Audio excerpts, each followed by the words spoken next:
Alright, it's Paul. Welcome back to Y&R Update. So much to cover, big episode.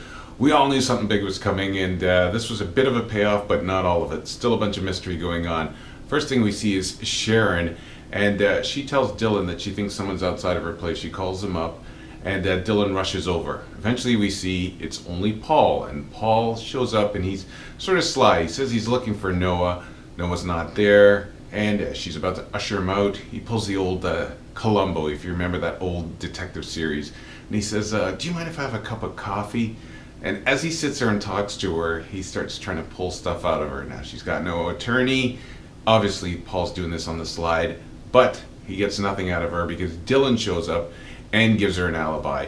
Now Paul knows there's something fishy about it, but Dylan says, nope, she was with me the whole time. Now after Paul leaves, Sharon says to Dylan, he's not going to believe it. He's going to be able to piece together, and my alibi is going to fall apart. And Dylan tells her not to worry because his job now is to protect her, which I've had a lot of people writing me about this, and it's like, what the hell is Dylan doing with Sharon? And even Avery says, she's like a black hole for men. Bad things happen to people that come around. So obviously he's making one horrible decision after another, but there's no one to look out for Sharon, and we know the fix is in for her. And as the episode unfolds, you'll get to figure out why. More exciting stuff happening. Chelsea tells Gabe that Connor's having trouble with his eyes. Now, eventually you hear him say, Gabe says, I want to go and I want to help because she's going to the hospital. And she tells him, no, he's my responsibility. This has nothing to do with you. It's none of your business. And he insists. Eventually she relents and they go to the hospital. Now he's got to go in for an appointment, and the doctor wants to take do an examination on him, but there's a problem. He does not want Chelsea to come in, but Gabe steps up and plays the hero and insists that she be allowed to go in with her son, and the doctor caves in, and Gabe ends up looking like the hero because he's intimidated the doctor. After they do get good news, and what she had feared is that he was rejecting the corneal tissue that he got from Delia, but what presented itself as pink eye was just that he's out of trouble. They get good news, and they have a big moment where they bond. We see them getting closer together. And then they go back to her place, and she gets a call from Billy, and then Gabe takes off, but not before they have a moment together where they hug and whatnot. So everyone knows what's coming. You can set your watch, and we can wait for it. After that, we see Kane, and she's with. After that, we see Kane. He runs into Lauren, and Lauren's with Michael, and he tells her that he's got a business proposal for her. Now, Michael, we've seen him do this before, where it's almost like he's given up. Now he almost looks like he's pushing Lauren towards Kane, and it's so painful because once Kane delivers the news, it's that he wants to join Fenmore, and Michael jumps to it. He says, "Yeah, it's a great idea." Lauren eventually says okay, and she doesn't know why he wants to do it. It's a total step down for him, but she agrees, and they celebrate. And as they're about to celebrate, Michael leaves. Now we know this is a bad accident waiting to happen. We all saw her go through this thing with Carmine.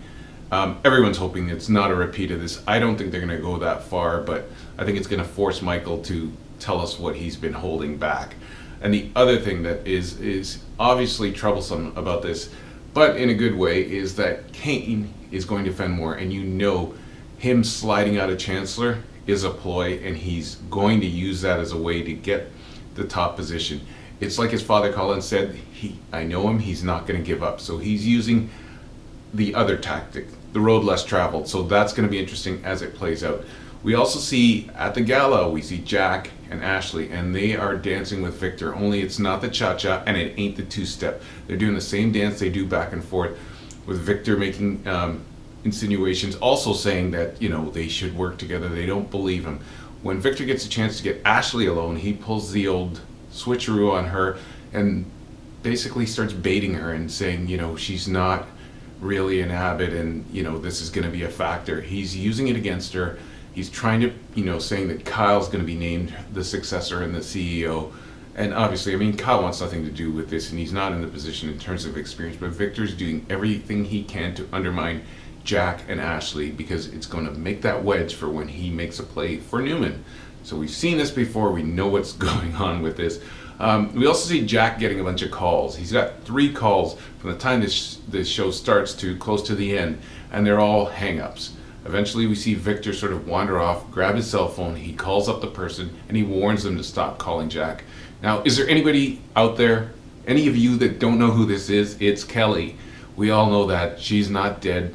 Easy to fake a photograph. Stitch hasn't gone to pick up her body. We know that she's out there, and I'm guessing you'll see her before Stitch goes over to claim the body, if he even makes it over there. So you know what's coming. We see Kyle and Summer, and it's a little bit awkward for her when she gets to the gala, but Kyle's there for her. One thing comes up though, something is mentioned, and somebody else mentioned it to me, also sent me a note on the YouTube channel saying that, isn't it ironic, and you know that there's a vendetta out for the Newmans, but isn't it ironic that both of Nick's children have lost their significant others? Think about it. Summer, Austin, and then Noah and Courtney. There's no coincidence there. So it really gets you thinking about who's behind this. So that's more clues to figure out this mystery. But we see them at the end of it get together, and you know what happens. They, after, based on what they were doing on that couch, there's no brother and sister there. In fact, no one's talking about brother and sister anymore, because let's just say they went all the way for the first time, and I'm sure a lot of people would be relieved about that. They make a great couple, and I'm just going to pretend they were never brothers and sisters. So I'm sure you're doing the same thing too. Or some of you are just going, that's just too much. Yeah, sometimes we think the writers do write themselves into corners, and then they got to back their way out. And in the big thing on the episode, we see Dylan and Joe, and they get into a sparring match at Avery's office. And eventually Dylan leaves because Sharon calls and he's got to go be with her. So what happens after is Avery, after they get through with this, Avery calls him and says the results are in for the lab test on the tire iron, so please go and get it, and don't worry about missing any of the gala. So Avery does get her award. She gives a speech, and after the speech, Joe, you can tell Joe's a good bad guy. The character is so great because I hate his guts, and I'm sure you hate his guts too. He's such a weasel, and he does it so good, because what he does is he talks Avery into going up to the hotel room, as if that hasn't gotten her into trouble before, to go celebrate with a bottle and 2 glasses. Nothing bad can happen. Like, sometimes I wonder, I thought Avery had a plan or something based on the previews I saw, but no plan. She goes up there, and eventually Joe makes his move and starts making out with her, and I don't see her fighting all that much. And then eventually she goes, oh, Dylan, and she starts putting up a bit of a fight. Joe closes in again, and what happens? She gives him a shove. Now, from where she shoved him, it looked like she was a linebacker, because that shove sent him clear off the balcony, and she screams, oh, Joe. So Joe takes a tumble. Now have you not seen this show?